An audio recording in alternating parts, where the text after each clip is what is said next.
you're working a lot right now with advanced manufacturing, semiconductors, data centers, those types of industries. When the time that you've spent looking at how those industries are developing their workforces, what are the main challenges that you're seeing with talent acquisition at scale because of the challenges that that industry is facing in particular?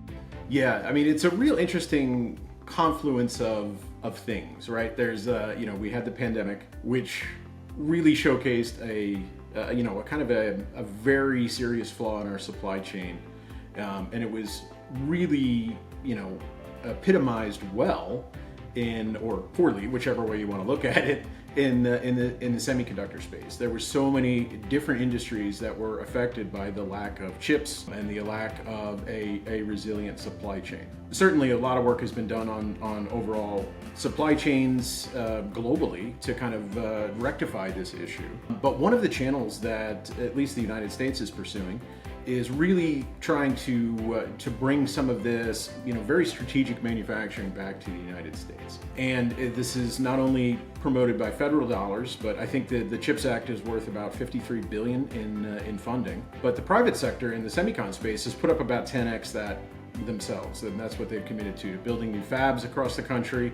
Primarily this really hasn't been manufactured in the United States at scale in maybe 50 years, so a fairly long period of time. We're facing a similar type of growth in the data center space as well, with the emergence of AI, machine learning, and kind of the large language models. The amount of compute that's necessary so everyone can have ChatGPT on their phone, let alone the strategic business parts of AI that are on the way. The amount of compute that's really been required from our cloud providers or from our hosting providers has skyrocketed as well. There's these two confluence of events that are occurring in kind of what we're labeling this advanced manufacturing space, where there's a bunch of new roles and new jobs that the existing market really can't handle at the moment. And that's where, and that's where Smoothstack comes in with the hire, train, deploy methodology.